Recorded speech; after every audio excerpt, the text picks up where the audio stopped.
Welcome to you all to this BISA lunchtime seminar. I'm David Feldman, the director of the Birkbeck Institute for the Study of Anti-Semitism. I'm really pleased to introduce our speaker today, Adam Sutcliffe, Professor of European History at King's College in London, and I think a sort of a leading figure in the field of Jewish history. So it's really a pleasure and an honor to have him give the seminar today. Adam is the author, among other things, of Judaism and Enlightenment, which I think appeared in 2003. He's co-editor of Philo-Semitism in History, which appeared in 2011, and most recently published by Princeton, he wrote What Are Jews For? History, Peoplehood, and Purpose. Currently, he's working on the history of the idea of, he's currently working on a history of the idea of historical empathy, which might in some ways be related to his subject today. We'll find out. So today, Adam is speaking on the politics of redemptive anti-antisemitism. Adam, it's all yours. Thank you very much, David, for that introduction. You can all hear me fine, I hope? Yes? Yes, yes. So I'll dive in. My paper is going to focus on the recent past and especially on the heated events of the past few years. But I want to begin with a bit of a run-up, setting out some of the key building blocks for this concept, rather wordy concept of redemptive anti-antisemitism, which I'm trying to launch into the world. I haven't had a great deal of success with this concept so far, and have to admit that it's not tremendously catchy, but I hope I'm going to persuade you over the next 30 minutes that the notion is, as we say, good to think with and a useful lens for understanding our contemporary craziness. So one of those key building blocks is the idea of Jewish purpose, which was the focus of my recent book, which you can see on the slide here, What Are Jews For?, in which I argued at length that the special relationship of Jews and Judaism to the idea of collective purpose crucially underlies the exceptionalism that has persistently surrounded Jewishness in Jewish, Christian, and modern secular thought. I'm not going to go into detail on this now. I will instead just urge you to take a look at my book, which is now out in paperback. But the central argument there is that the idea that the Jews, as God's chosen people, are marked apart for a special world historical purpose, connected in some way to the advent of the Messianic age, is axiomatic to both Judaism and Christianity. So far, so uncontroversial, I hope. And a bit more originally, I think, that idea of Jewish purpose has been refashioned into many different forms in the modern era. And that's the subject of the book. So I look at, among many other things, the idea of the Jews having a special mission to others as guardians and disseminators of the purest ethical truths, which was widely proclaimed by, among others, 19th century Reform rabbis in Germany and the US especially, and the notion that the Jews were destined, in the words of the prophet Isaiah, to be a light unto the nations, which became a central rallying call of the Zionist movement, stirringly resonant to Christians and Jews alike. This idea of Jewish purpose has been persistently linked with Jewish suffering, and that's important for today's story. The songs of the suffering servant in the biblical book of Isaiah have their particular meaning in Christian interpretations, but they've also been traditionally interpreted within Judaism as referring to the hardship and persecution necessarily faced by the Jewish people as part of the burden of their unique historical mission to the world, which was in some way to lead humanity into the Messianic era. And that idea of Jewish suffering has also been repeatedly reflamed in the modern era. So if we could hop to the next slide, you'll see our friend Sigmund Freud, who at first attempted to explain anti-Semitism in functionalist terms. Hatred of the Jews, he thought served as a bonding outlet for the aggressive instincts of the non-Jewish majority. And you see on the slide the key quotes expressing that idea from his Civilization and its Discontents of 1930. In his last major work, Moses and Monotheism, 1938, Freud went further. The psychic appeal of Christianity, he here argued, lay in its penitential reenactment through the narrative of Jesus' crucifixion and resurrection of humanity's originary trauma, the killing of the father by the primal horde. This required repeated shoring up by persecuting the Jewish minority who refused to accept this precarious Christian comfort of ritualized absolution and redemption. So if we could go back just to the title slide, slide 1, please, Naomi. If the historian Saul Friedlander, back one more, is right, and I think he is, then the Holocaust was itself in part driven by an inverted version of the messianic ideas associated with Jewish world historical purpose. Redemptive anti-Semitism, as Friedlander termed it, was a cornerstone of Nazi ideology. The Nazis' obsessive, relentless, and at the end of the war manifestly counterproductive implementation of the Holocaust can only be adequately explained, Friedlander convincingly argued, by the quasi-messianic dimension of their anti-Semitism. The eradication of Jews, they believed, would herald a new dawn of Aryan racial purity, in which Germans would conclusively replace Jews as the chosen people at the vanguard of history. This grotesque reworking of one of the most deep-seated lineages of Judeo-Christian theology was barely graspable amid the shocked aftermath of the Nazi era. The warped obsessiveness of Nazi anti-Semitism, though, was glaringly evident. The most widespread initial response to this was to turn away from anything that seemed tarnished by proximity to this obsession, and this included interest in the Holocaust itself.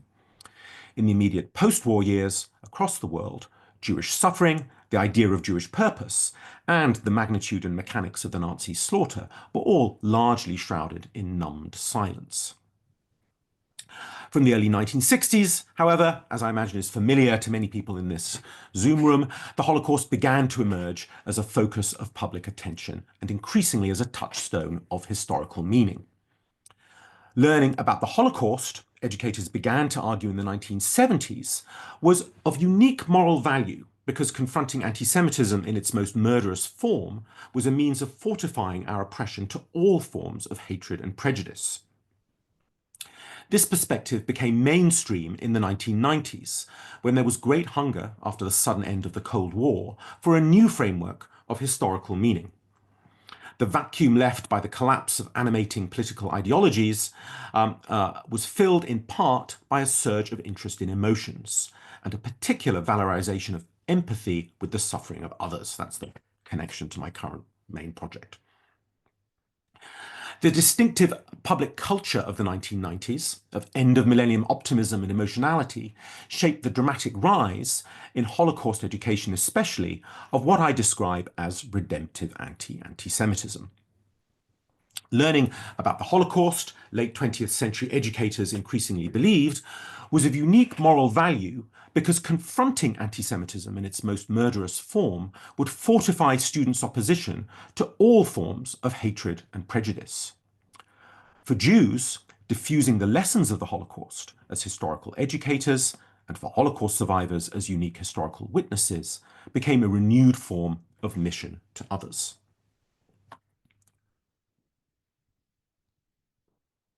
The sanctification of the lessons of the Holocaust as a uniquely important focus of civic and moral learning, in effect reversed the Nazis' genocidal reworking of the Judeo-Christian tradition of imbuing Jewish suffering with special meaning. The moral lessons of the Holocaust have also become deeply imbued with politics. The memory of the genocide, brought to the attention of almost all visiting dignitaries to Israel at Yad Vashem, underwrites expectations of unwavering empathy with the Jewish state's sense of continued existential vulnerability.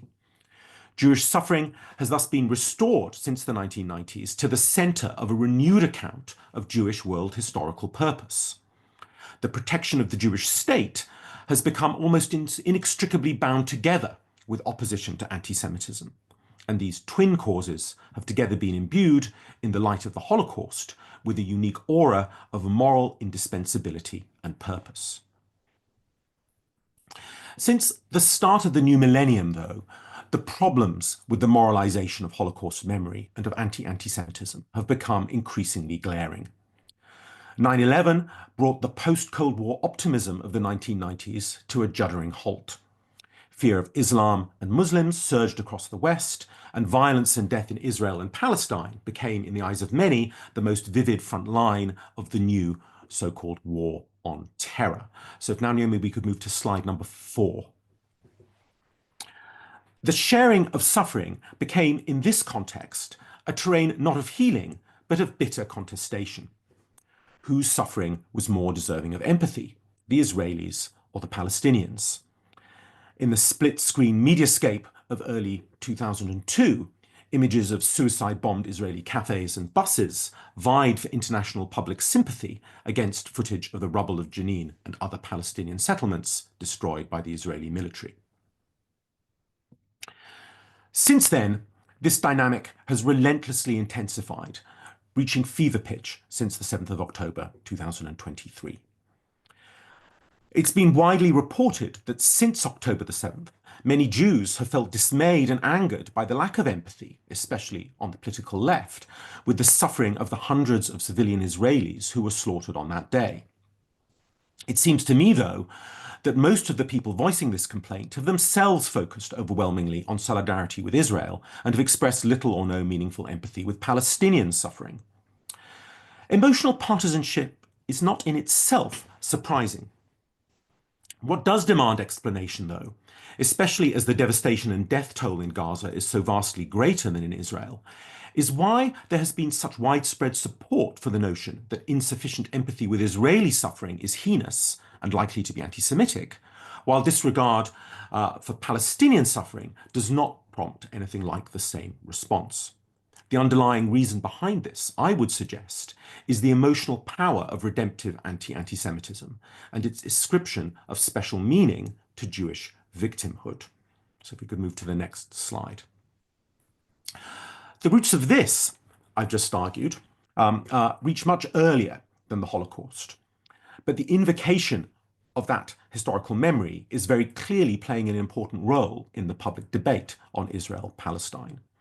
The Nazification of Hamas, as Zoe Zamudsti has shown, has been widely mobilized in justification for the relentless bombing of Gaza, as has the slogan, "Never again is now," which you see here in German, projected onto the Brandenburg Gate in Berlin on the 9th of November 2023, the anniversary, of course, of Kristallnacht.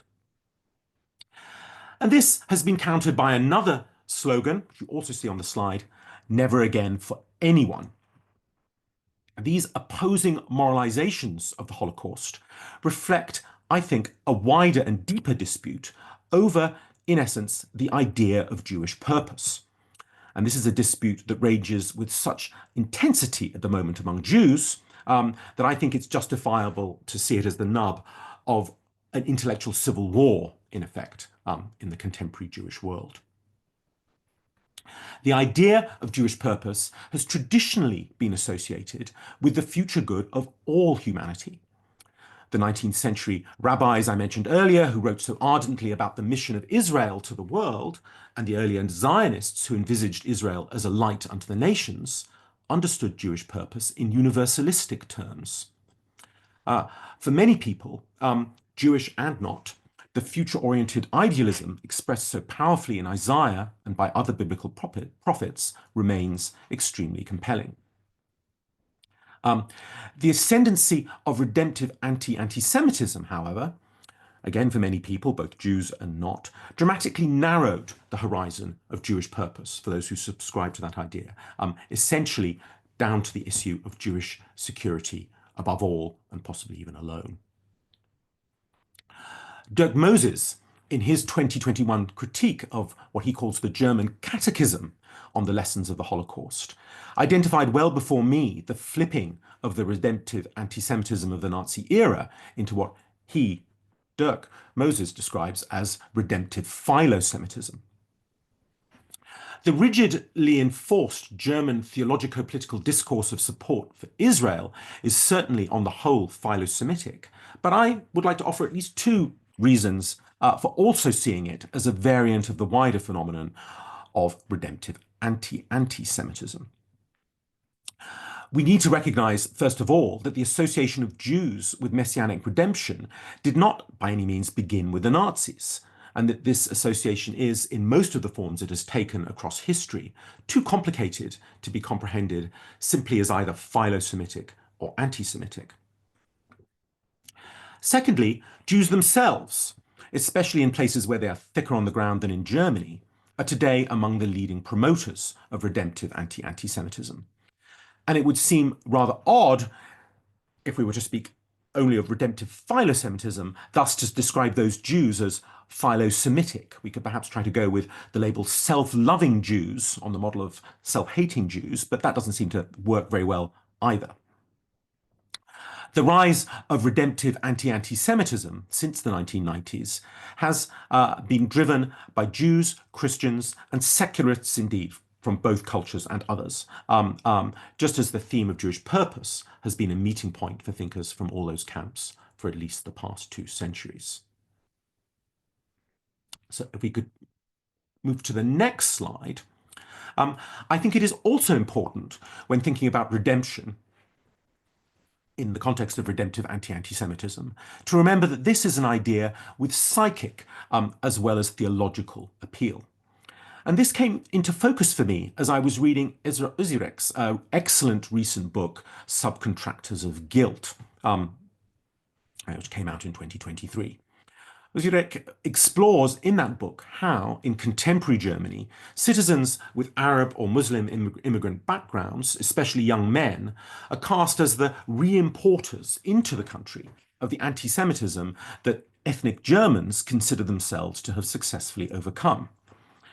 And Ozirek focuses on the special educational programs, such as Muslims at Auschwitz, that have been designed to teach these new Germans to feel and display an appropriately responsibility-laden German empathy for the Jewish victims of the Holocaust. Through these programs, she shows, German educators place Muslim Germans in a position very similar to the one that ethnic Germans were themselves placed by the Americans and British in 1945. These new Germans are urged to face their own Stunde Null, as it were, by enacting a ritual of psychic refashioning analogous to the one that denazifying ethnic Germans supposedly underwent in the early years of the Federal Republic. This displacement of anti-Semitism onto Arab and Muslim background Germans seems to me a transposition of the phenomenon presented by Freud in Moses and Monotheism as the underlying motor of anti-Semitism. Behind the accusation repeatedly leveled at Jews, you killed our God, there lay, Freud argued, a more psychologically elaborate charge. You will not this is quoting Freud, you will not admit that you murdered God. We, that is us Christians, did the same thing, to be sure, but we have admitted it, and since then we have been absolved.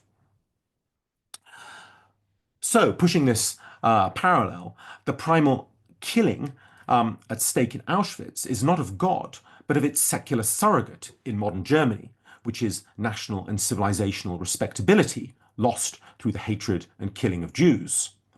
The psychic underlay of today's ethnic German message to Turkish and Middle Eastern New Germans mirrors, I suggest, Freud's summary, exiled in London, of the anti-Semites thinking about Jews. So, the message runs like this. You, as in you, Turkish, Arab, or Muslim German, you will not admit that you violated the core tenets of civilizational decency by hating Jews.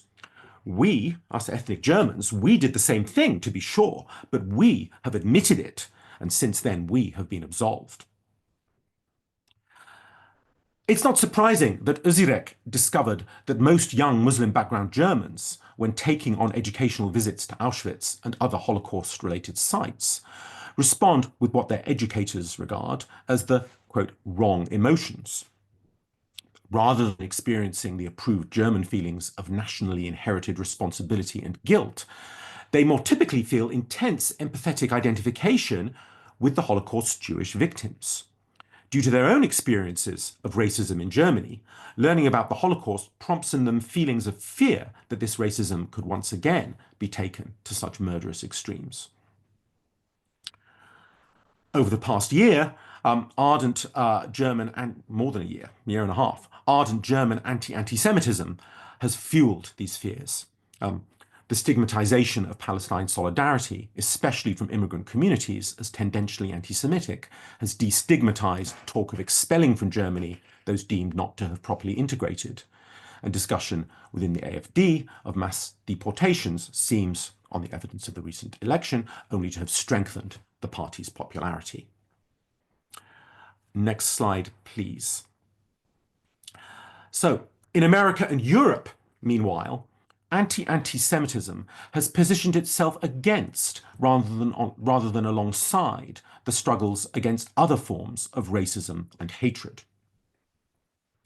This is reflected in recent best-selling books about anti-antisemitism, such as Barry Weiss's American National Jewish Book Award winning How to Fight Anti-Semitism of 2019. Weiss's argument is shaped by the ethnic rivalries of the culture wars. Her culminating chapter focuses on radical Islam, which she describes as exceptional in its animosity towards the Jewish people. Because of recent Muslim immigration, she asserts, it is, quote, dangerous to be a Jew in Europe. And far-right parties are gaining in popularity there, she says, because they are the only ones willing to confront this reality. In America, she argues that this danger is less severe, but is rising. Her book is amply garnished with expressions of humane sensitivity and reminders of Judaism's insistence on hospitality to strangers. This does not, though, mask her book's political alignment. She reserves special outrage for America's liberal intelligentsia, which she portrays as eager to speak out against every form of intolerance except Muslim anti-Semitism. David Baddiel's succinct polemic, Jews Don't Count, came out in 2021 and was an immediate lockdown bestseller in the UK, pushes this line of attack further. His argument is specifically directed against progressives, whom he accuses of treating anti-Semitism as if it does not count as a truly serious form of racism. He rails against various examples of this alleged hypocrisy. Why, he rhetorically asks, are Jews excluded from the widely used BAME, Black and Minority Ethnic designation? Why is there outrage over blackface, but not over non-Jewish actors performing Jewish roles, Jewface?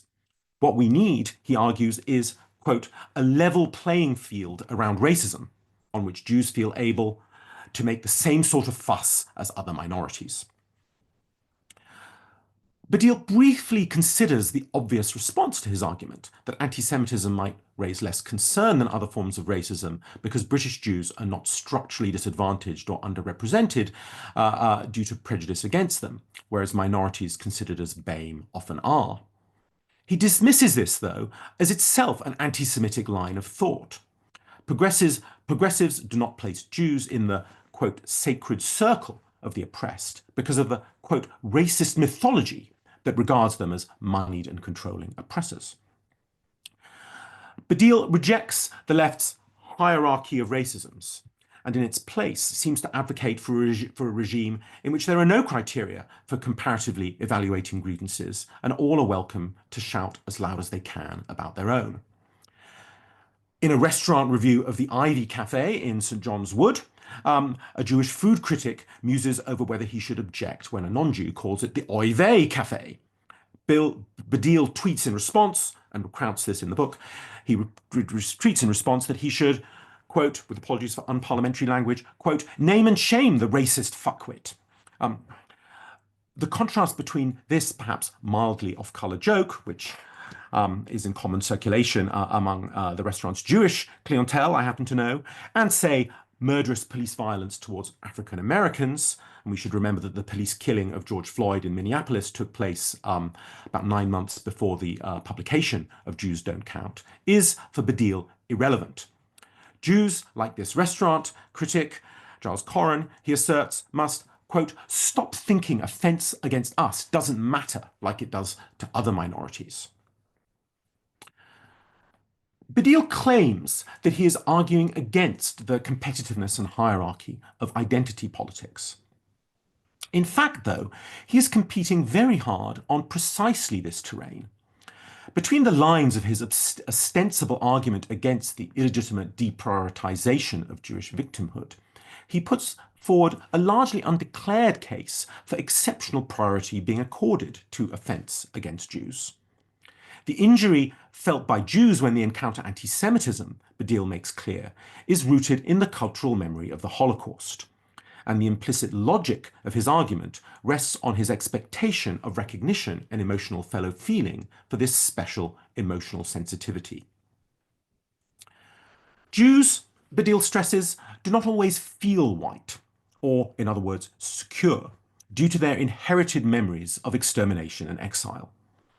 The evidence he presents for Jews not counting is less important for his argument than his insistence that, however one might evaluate that evidence, this perception of not counting is the painful emotional experience of many Jews. He concludes his book by sharing his own feeling that, quote, a tiny part of me died when the actor Robert Lindsay, whose 1970s television role as the crusading radical Wolfie Smith Badil had idealized as a child, tweeted, much later of course, that he didn't think that Jeremy Corbyn was anti-Semitic. The self-evident legitimacy then, or whatever we might think of Jeremy Corbyn, the self-evident legitimacy of Lindsay's expression of his opinion is buried beneath Badil's emotional experience of Lindsay's tweet as a painful instance of Jews not counting. Claiming the political validity of one's own emotional truth is a prominent feature of the 2020s zeitgeist. Its particularly potent moral authority, as deployed by Badil, though, rests on an appeal to the unique sanctity of empathetic anti-Semitism. Badil's style of anti-Semitism wraps a coating of self-righteousness around an outlook of uncritical self-involvement that unhesitatingly asserts the political validity of one's own emotional truth. The emotional sanctification of the memory of the Nazi genocide, which has been foundational to Holocaust pedagogy since the 1990s, underwrites his pushback against the left, which he claims anti-Semitically prioritizes non-white over Jewish victimhood. This is an alluring argument for anyone who feels a measure of resentment towards those whom Badil regards as occupying the left's sacred circle of the recognized oppressed, and who might be on the lookout for a more socially and politically acceptable framing for those sentiments. Over the past 20 years, most European far-right parties have repositioned themselves as passionately anti-Semitic, in large measure because this has offered them a politically acceptable language through which to denigrate non-whites and Muslims as lesser victims and as likely anti-Semites. The wave of transnational activism following the police killing of George Floyd in the brooding and polarized political atmosphere of the COVID pandemic generated intense conflicts between supporters and detractors of the Black Lives Matter movement. Against that background in which Badil's book was received, one might reasonably wonder how many supporters of Badil's call for what he calls a level playing field around racism resemble football fans cheering for whatever team is playing against their own team's rivals. For those harboring attitudes that, if directly expressed, might be deemed racist, the most obvious appeal of his argument lies in the prospect it offers of the BAME side, if you will, being knocked from the top of the oppression table, rather than in the nifty goal scoring of their specific white, or maybe not quite white, opponents. A racially charged Jews don't count logic, leaning implicitly or explicitly on an exceptionalist understanding of the priority of anti-Semitism in the wake of the Holocaust, has been clearly apparent over the past year and a half in the bitter political and media arguments over public protests against the Israeli assault on Gaza.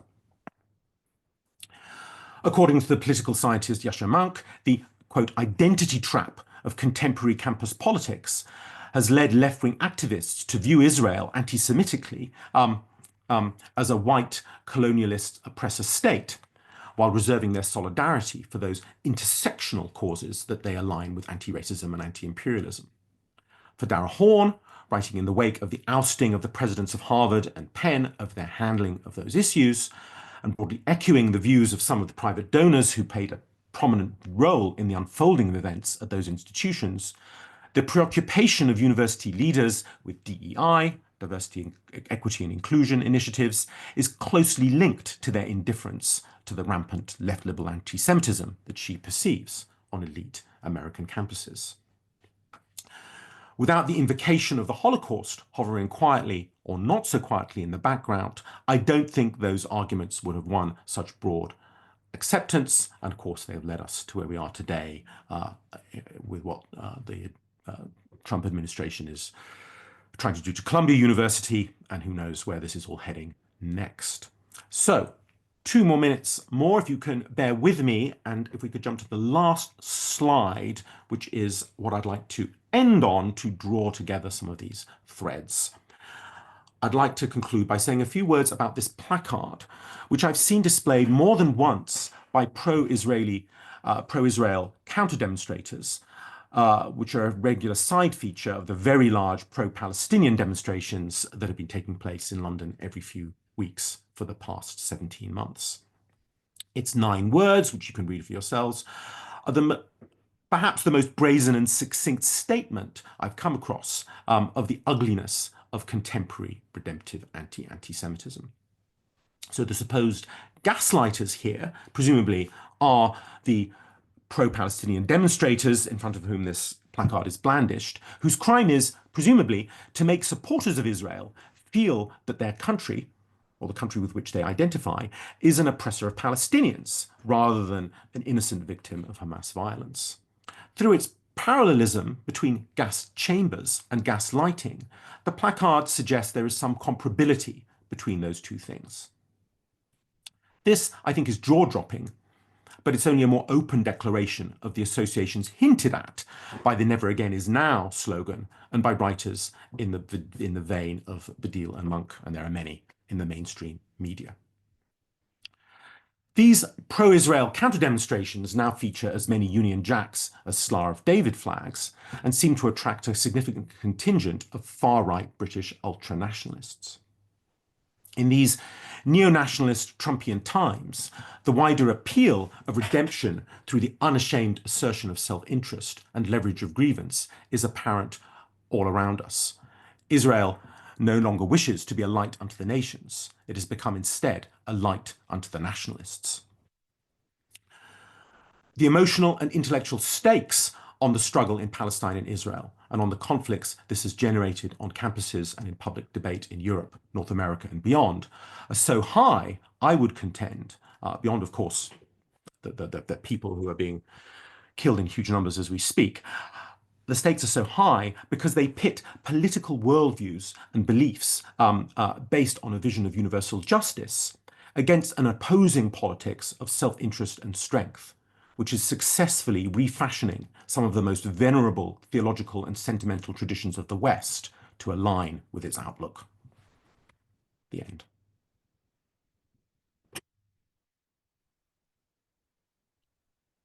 Thank you so much, Adam, for that.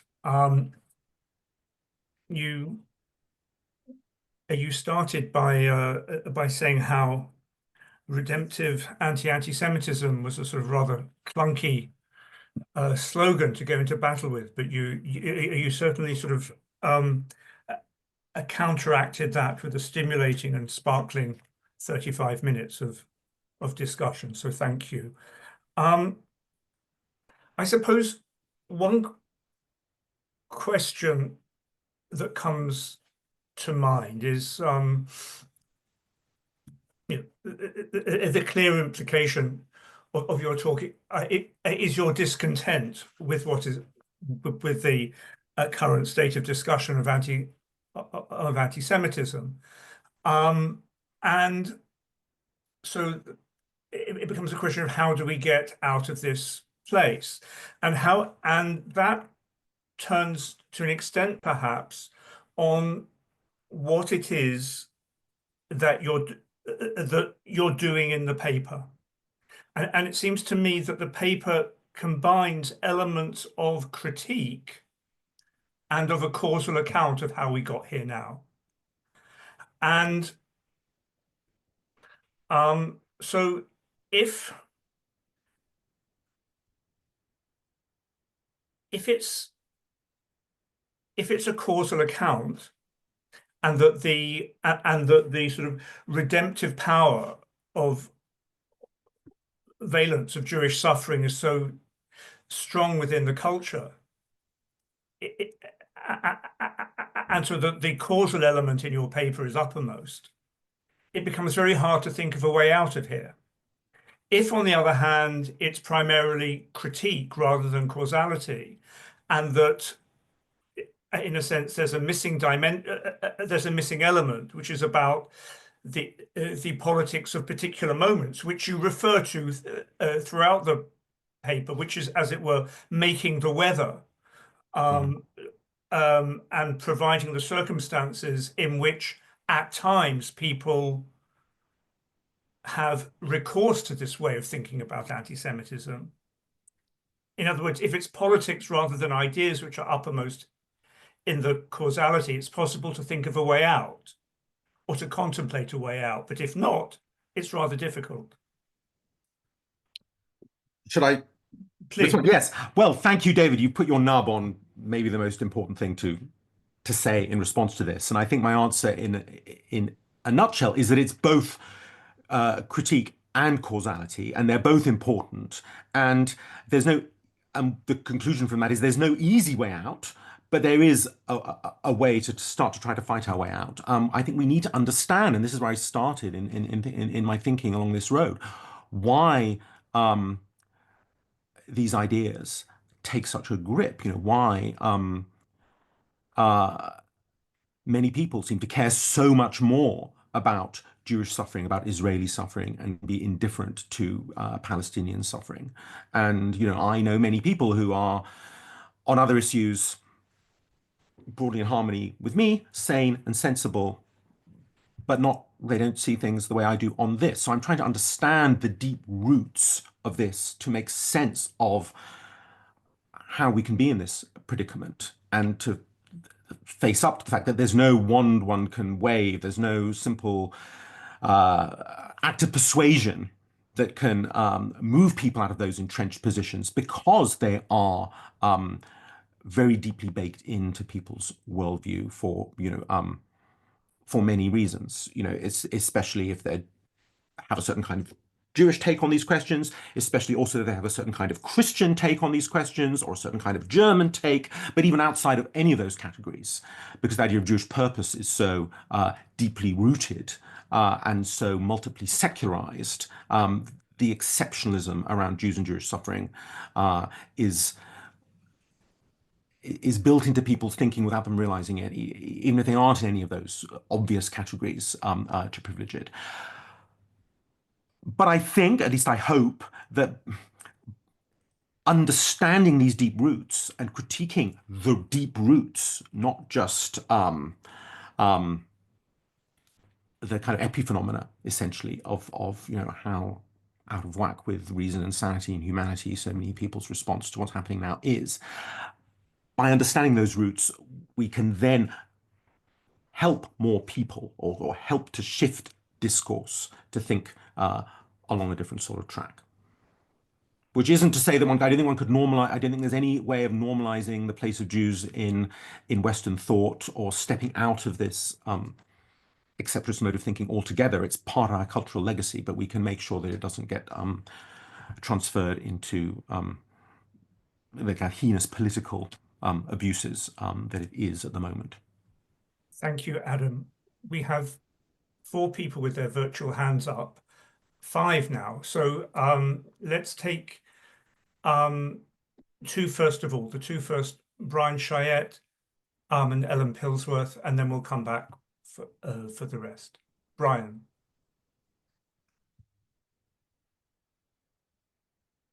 Brian? You need to unmute, Brian.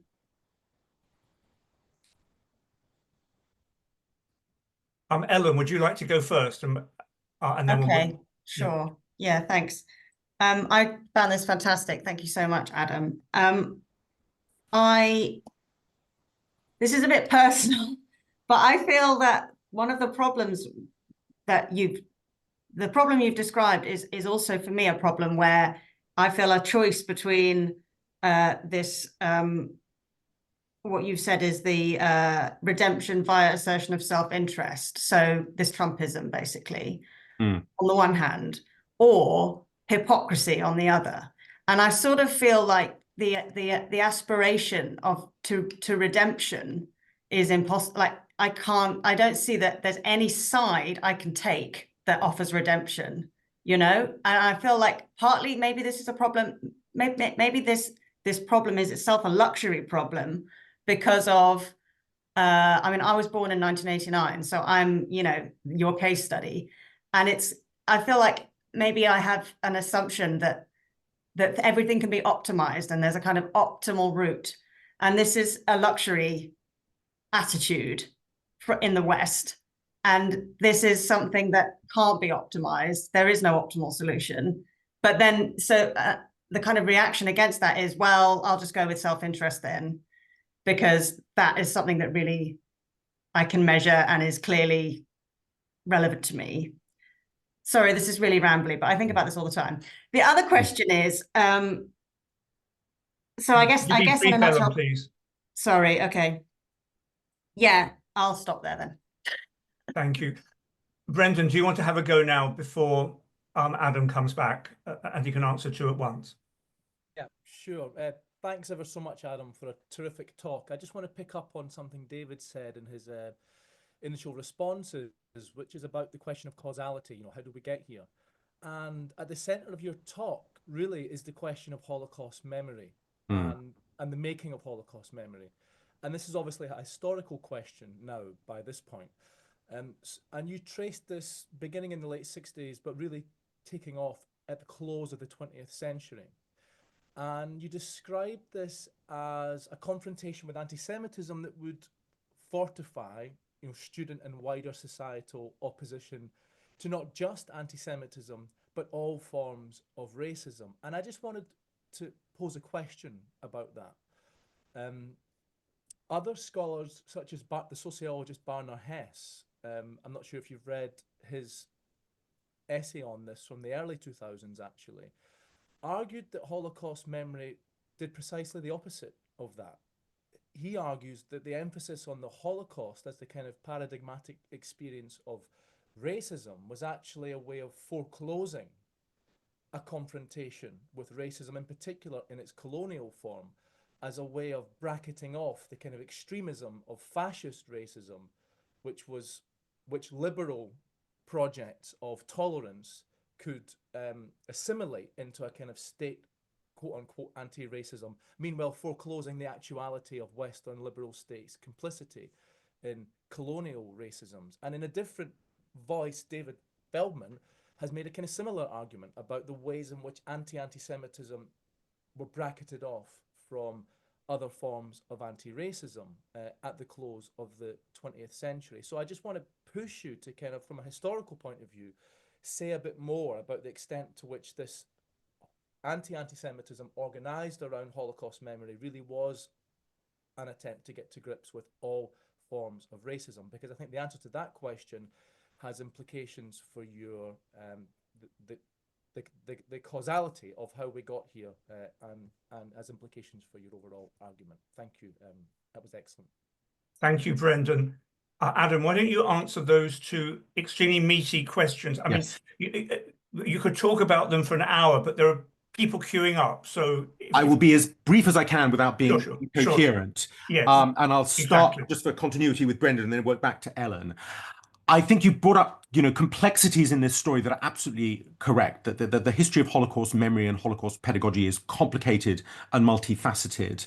And but the broad out sketch, though, I was trying to offer is that largely in the 1990s, in that end of history decade of optimism, when racism also was seen as something that we are overcoming, Mandela is out of prison, end of apartheid. So the focus is on learning from the Holocaust and learning also to not be racist, so we can all then not be racist, and we'll ignore all the really difficult things for which there's no obvious solution, and that yes, the pedagogy of identifying with the Holocaust victims and the horror of Nazism was a way of imagined as a way of giving liberal education a broad progressive meaning against all forms of marginalization, nastiness, and indeed lack of empathy. This is my preoccupation with empathy, that you learn to be empathetic, and that is multiply transferable. But especially from that moment in 2002, just after 9/11, the problems with that argument become particularly clear in Palestine, Israel, and the vision, the dream of Holocaust pedagogy being transferable to all others certainly doesn't die. It remains present, but it runs into more and more difficulties, and perhaps seems more and more naive when, with increasing brazenness, the memory of the Holocaust is mobilized in support of Israel and effectively against attention to Palestinian suffering, especially. So it's not really a turning point, but it's a change of emphasis at the beginning of the 21st century. Your questions, Ellen, are absolutely huge. To link it back to what I was trying to say to David, we can't step out of exceptionalization in relation to Jewish purpose and Jewish meaning, but one reason we perhaps might not want to is that there is something very alluring, and I find it very alluring, about looking back to Isaiah and the light unto the nations, and the idea that as a people, the Jews are here to model ethics and a commitment to making the world a better place. And I think there's a way of holding on to those ideas and not thinking them chauvinistically, but as a sort of particular example, particularly rooted in the Western tradition and in the Bible, that can be a way for all of us, in whatever collectivity we are part of, to think that we come together as a people with an identity, whatever that identity might be, not just to assert our own self-interest, but to bring something to the table of humanity for the good of all humanity. And that very idea is in extreme trouble right now against the right. But I won't try to take that on right now. But except perhaps to say that these resources of universalistic thinking in the Jewish tradition are one of the things to hold on to in the face of that, actually. Thank you, Adam. Let's take two more. Doug Rosenau and then Daniel Ben-Ami. David, and thank you, Adam Sutcliffe, for a brilliant presentation. I found this quite fascinating. I'm a U.S. historian myself, and I don't know how, because you have drew on evidence from both Europe and the United States at different points, and so I don't know how significant you think the cross-national differences are or have been. There are clearly a lot of similarities. I would say that in the U.S. context, what you're calling redemptive anti-Semitism has been very real historically. I think it's gotten much attenuated in the last quarter century, and it's remained strong mainly, I would say, in recent years among Christian Zionists, who mainly come from an evangelical background, who still have a live theological basis for what you're calling redemptive anti-Semitism. I think there was a secularized version of this that did focus on Holocaust memory in Cold War and post-Cold War America, but I think even that has gotten weaker, and this has left a lot of American Jews like despondent. Why don't people think Christians the way they used to about this? And this has gotten focused a lot on the Israel-Palestine conflict, and so I think that a lot of the responses that are partial either to Palestinians or to Israelis in that context seem to be responses to either the perception of it as a North-South conflict, with people, empathizing more with those they think are part of the North or part of the South, depending on their politics, and then people on the far right, I think, are responding to it as a kind of frontline battle and a clash of civilizations between the Judeo-Christian West and the Muslim East. And what I guess my question is how you try analytically to separate out those components from one another, because I think in the contemporary scene, at least from my point of view in the United States, a lot of the responses people are having are coming from these perceptions of the Israel-Palestine conflict specifically as a kind of seam in larger global battles, and not, I don't really see that much redemptive anti-Semitism in the kind of pro-Israel responses, except among people who are Christian Zionists. So I just look forward to your thoughts about that. Thank you. Thank you, Doug. Daniel, we're up against the clock a bit, so if you could keep that in mind, I'd be grateful. Yeah, I'll try to be very brief. I just wondered, Adam, if you'd had a chance to look at redemptive anti-Semitism within Islamism. And I stress the ism because I'm not talking about Islam as a religion or the average Muslim person on the street. But it seems to me, just very briefly, if you look at Islamism as a 20th century ideology that emerged, first of all, in Egypt, and which took on a lot of racialized European ideas, to me, it seems very clear there is a racialized anti-Semitic element, that freedom, to the extent it has a concept of freedom, it doesn't believe in national liberation, it's hostile to that idea. It believes freedom means not only destroying Israel, but slaughtering Jews. And if you read the ideology, if you read people like Sayyid Qutb, for example, the leading Islamist ideologue, those ideas are very clear and very explicit there. They're not implicit at all. Thank you, Daniel. And at the same time as you answer those two, Adam, can I just convey one question from the chat, which has been raised by a couple of people, which is just a couple of people asking for evidence that, quote, so many people sympathize strongly with Jews and Israelis and do not sympathize with Palestinians when the opposite is demonstrated weekly on the streets of London and other cities and daily on campuses. That was from Karen Darmon, repeated by one or two others. And so if you could respond to that as well as these other two interventions, that would be great.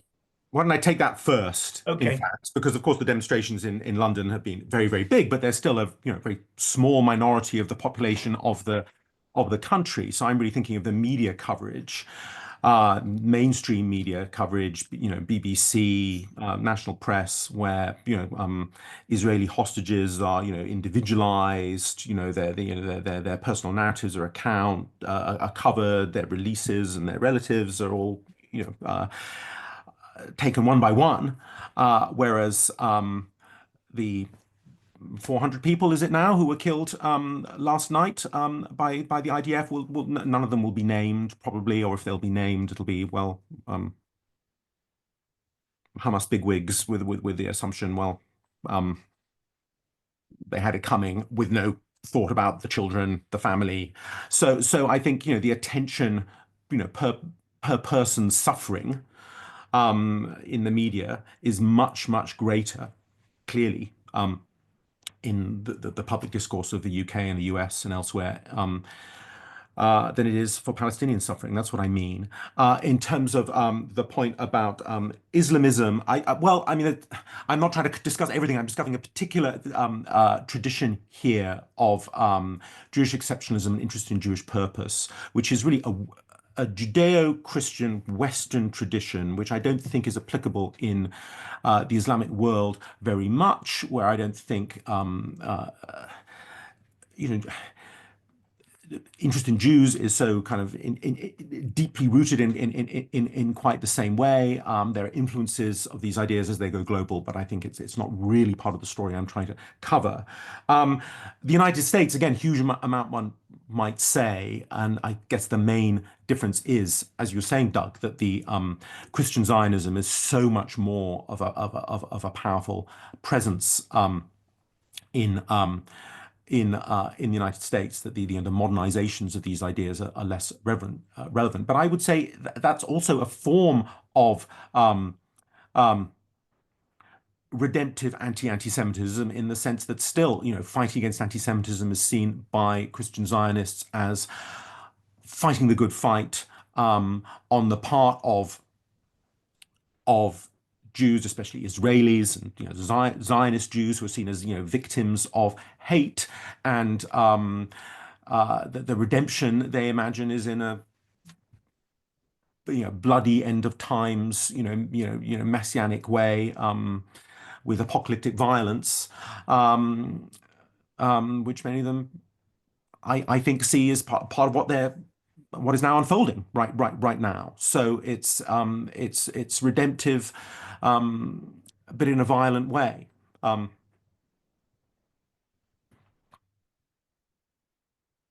Thank you, Adam. We are almost out of time, so you've timed your responses perfectly. I would like to thank everyone who has come along today, especially those who've asked questions and made comments, both as it were orally and also in the lively chat. I especially want to thank Adam for such a really genuinely thoughtful and stimulating paper, which encompasses sort of a popular culture, high ideas, and high political stakes. You've provoked much thought and much discussion. Thank you very much indeed.